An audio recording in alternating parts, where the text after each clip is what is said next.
بسم اللہ الرحمن الرحیم۔ سفر کا مہینہ شروع ہوتے ہی ہر سال کی طرح اس سال بھی عید میلاد النبی کے جلسوں و جلوسوں کی تیاریوں کی خبریں آنے لگی ہیں۔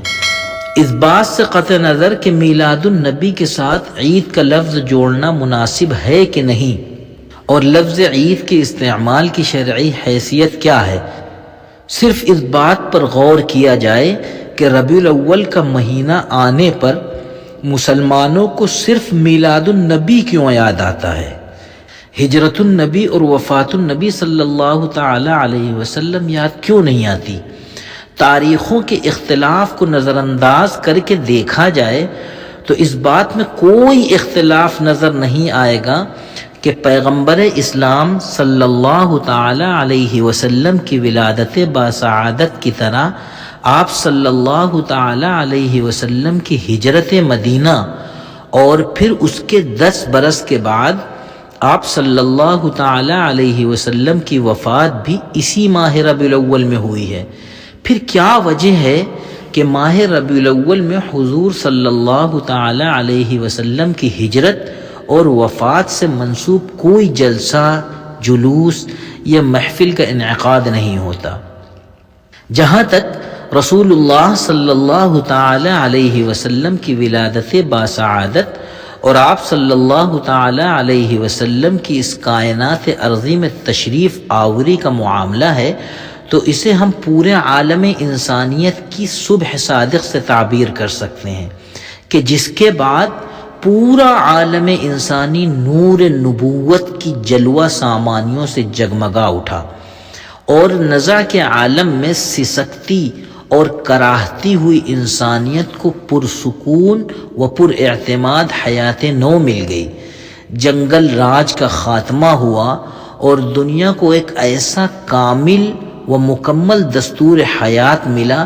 جس نے انسانوں کو انسانی زندگی بسر کرنے کے قرینے بتائے۔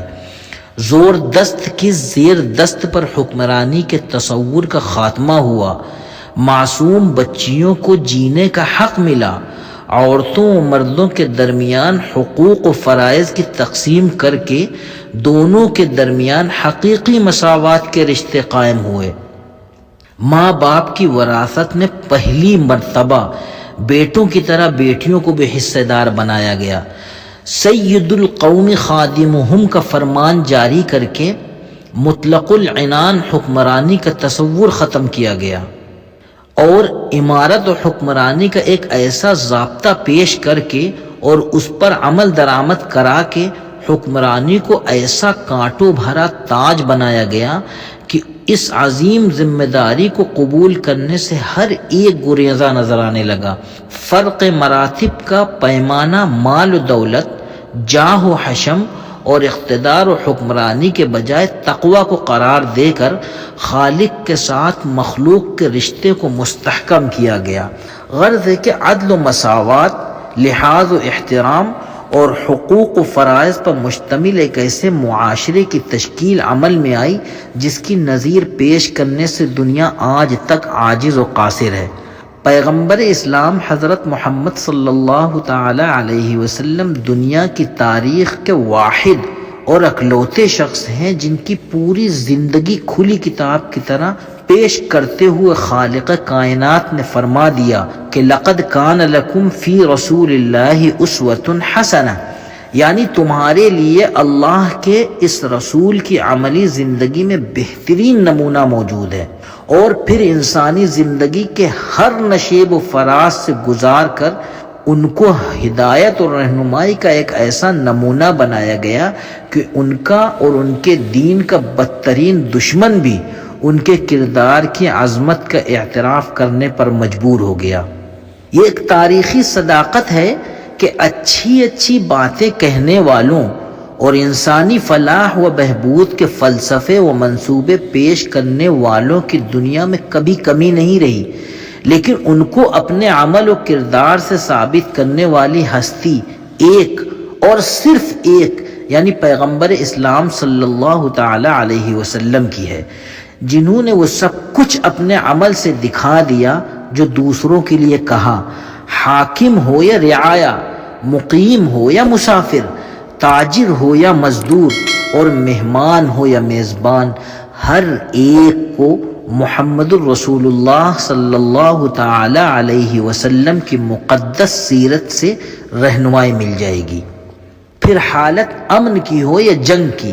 واسطہ دوستوں سے ہو یا دشمنوں اور خون کے پیاسوں سے،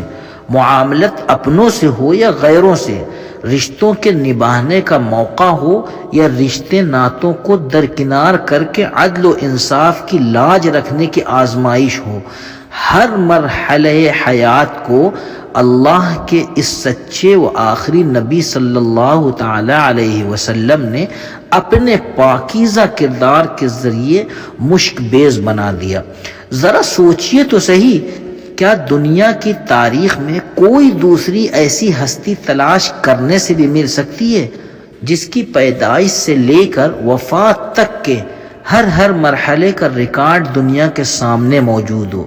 جلوت تو جلوت، اس کی تو خلوتیں بھی پوشیدہ نہیں ہیں، پیدائشی یتیم اور پھر بہت کم سنی میں پیاری ماں اور اس کے بعد ہی شفیق دادا کی سرپرستیوں سے محروم ہو جانے کے باوجود شرم و حیا، پاس و لحاظ،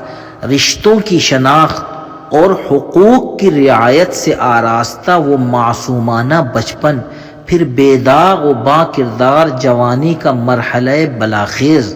1000 جوانوں کی طاقت ہونے کے باوجود پوری جوانی اپنے سے 15 برس بڑی ایک بوڑھی اور بیوہ خاتون کے ساتھ اٹوٹ محبت کے سائے میں بسر کرنا،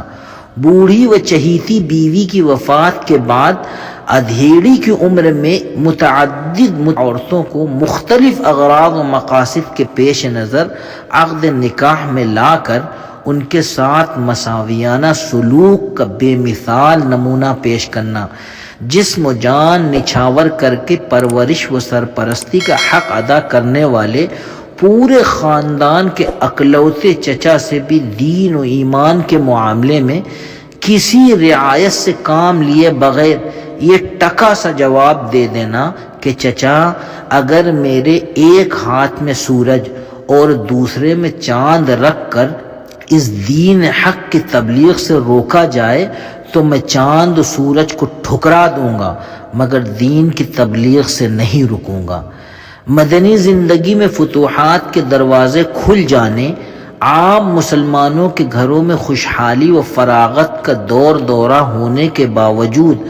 ازواج مطہرات رضی اللہ عنہن کے اس جائز مطالبے کو بھی رد کرتے ہوئے کہ عیش و عشرت نہیں بلکہ صرف 2 وقت کی شکم پوری کا انتظام کر دیا جائے، رضاکارانہ طور پر ایسی زندگی بسر کرنا کہ سب سے چہیتی اور سب سے بڑھ کر معین و مددگار زوجہ ام المؤمنین سیدہ عائشہ صدیقہ رضی اللہ تعالی عنہا کا بیان ہے کہ نبی صلی اللہ تعالی علیہ وسلم کے ساتھ گزرے ہوئے میرے 9 سالہ عرصہ حیات میں کوئی دن بھی ایسا نہیں آیا کہ گھر میں دونوں وقت چولہا جلا ہو۔ دوستوں سے دوستی اور دشمنوں سے دشمنی نبھانے کے اصول بیان کرتے ہوئے ایک طرف یہ فرمایا کہ اگر میری بیٹی فاطمہ بھی چوری کرے گی تو اللہ کی حدود کو قائم کرنے میں اس کے ساتھ بھی کوئی رعایت نہیں کی جائے گی اور ضابطے کے مطابق اس کے ہاتھ بھی کاٹ دیے جائیں گے۔ دوسری طرف اپنے اور اپنے دین کے دشمنوں اور قتل و غارت گری کا بازار گرم کرنے والوں پر عنایت و کرم فرمائی کی یہ بارش کہ اپنے جنگی سپاہیوں کے لیے یہ ہدایت نامہ جاری کیا کہ دشمن پر رات کے وقت جبکہ وہ عالم خواب میں ہو حملہ نہ کرنا، عورتوں اور بچوں سے دست درازی نہ کرنا، ہریالیوں اور اشیاء خرد و نوش کی حفاظت کرنا، اور سب سے بڑھ کر یہ حریف اگر پست و لاچار ہو کر جنگ بندی کا اشارہ کرے تو اپنے ہاتھ فوراً روک لینا اور جنگ کو اس کے انجام تک پہنچانے کی کوشش نہ کرنا۔ اللہ کے سچے اور آخری نبی صلی اللہ تعالی علیہ وسلم کی کتاب زندگی کی یہ وہ چند نمایاں عنوانات ہیں جن کی نظیر پیش کرنے سے دنیا عاجز ہے،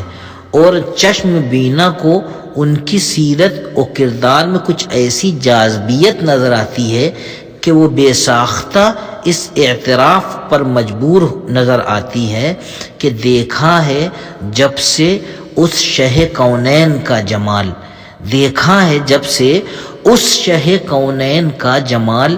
جچتا نہیں ہے کوئی بھی میری نگاہ میں۔ ماہ ربیع الاول میں نبی کریم صلی اللہ تعالی علیہ وسلم کی صرف ولادت باسعادت ہی کا ذکر کیوں ہوتا ہے؟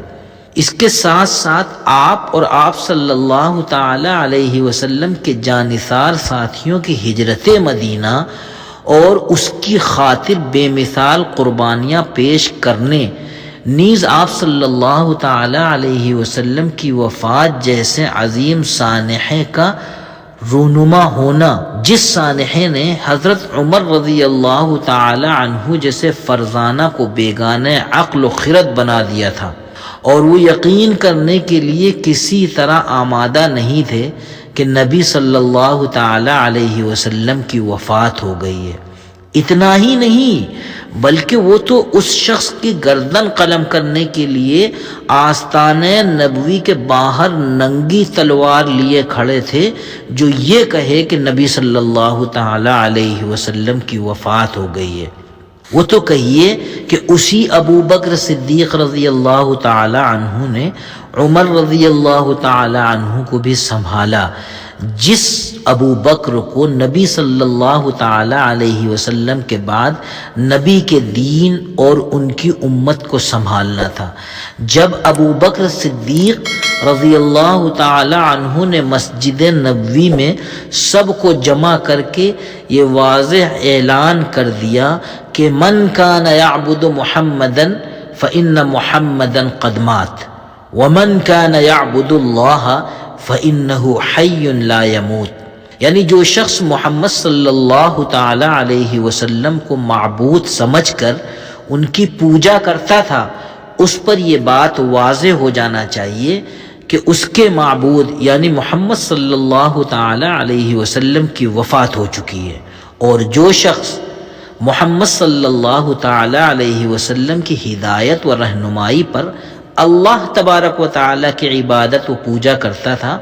اسے مطمئن رہنا چاہیے کہ اس کا معبود یعنی اللہ تبارک و تعالی زندہ ہے اور اسے کبھی موت نہیں آ سکتی۔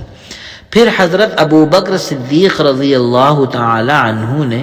اپنی بات کی تائید میں قرآن مجید کی آیت کریمہ وما محمد الا رسول قد خلت من قبلہ الرسل کا حوالہ دیا، تو حضرت عمر رضی اللہ تعالی عنہ کے حواس ٹھکانے آئے اور انہوں نے یہ کہتے ہوئے تلوار میان میں رکھ لی کہ لولا ابو بکر لہلک عمر، کہ اگر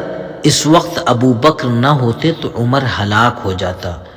اسی طرح حضرت عثمان غنی اور حضرت بلال رضی اللہ تعالی عنہما اور نبی صلی اللہ تعالی علیہ وسلم کی لخت جگر یعنی سیدہ فاطمہ زہرا رضی اللہ تعالی عنہا کا وفات رسول صلی اللہ تعالی علیہ وسلم کے صدمے سے جو حال ہوا تھا وہ تاریخ کے صفحات میں محفوظ ہے۔ یقیناً اہل ایمان کے لیے وفات رسول صلی اللہ تعالی علیہ وسلم سے بڑھ کر کوئی صدمہ ہو ہی نہیں سکتا۔ اسی لیے اہل اللہ کہتے ہیں کہ کسی کو اگر ناقابل برداشت صدمے سے دوچار ہونا پڑ جائے اور کسی صورت اسے قرار نہ آ رہا ہو تو اس کے سامنے وفات رسول صلی اللہ تعالی علیہ وسلم کا ذکر کرنا چاہیے، اس سے اسے قرار آ جائے گا،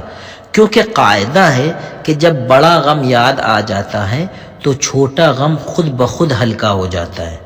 پھر کیا وجہ ہے کہ دوسروں کو نہیں خود مسلمانوں اور محبت رسول صلی اللہ تعالی علیہ وسلم کے دعوے داروں کو ربیع الاول کا مہینہ آنے پر صرف اپنے نبی صلی اللہ تعالی علیہ وسلم کی ولادت ہی یاد آتی ہے، نہ ان کی ہجرت یاد آتی ہے اور نہ ہی ان کی وفات۔ کہیں ایسا تو نہیں کہ ہجرت کی یاد اور اس کا ذکر و تذکرہ دین کے لیے فکر مند ہونے اور تن من دھن کے قربانیاں پیش کرنے پر، اور وفات کی یاد دہانی رنجیدہ و مغموم ہونے پر مجبور کر دے گی، جبکہ جشن ولادت میں تو صرف خوشیاں ہی خوشیاں ہیں، اور خوشیوں کو اپنے اپنے انداز میں منانے کی آزادی ہے۔ خدا کرے کہ مسلمان اس اہم سوال کی طرف متوجہ ہو کر ربیع الاول میں ولادت رسول صلی اللہ تعالی علیہ وسلم کی ہی طرح ہجرت رسول صلی اللہ تعالی علیہ وسلم اور وفات رسول صلی اللہ تعالی علیہ وسلم کی یاد دہانی کا بھی اہتمام کرنے لگیں، تاکہ ان کی خوشیاں بھی پابند حدود ہو جائیں۔ اس طرح کی مزید اسلامی معلوماتی ویڈیوز کے لیے آپ ہمارے چینل اسلامیات قطر کو سبسکرائب کر لیں اور بیل آئیکن کو دبا دیں تاکہ ویڈیو اپلوڈ ہوتے ہی آپ کو نوٹیفیکیشن مل جائے۔ جزاکم اللہ خیرا۔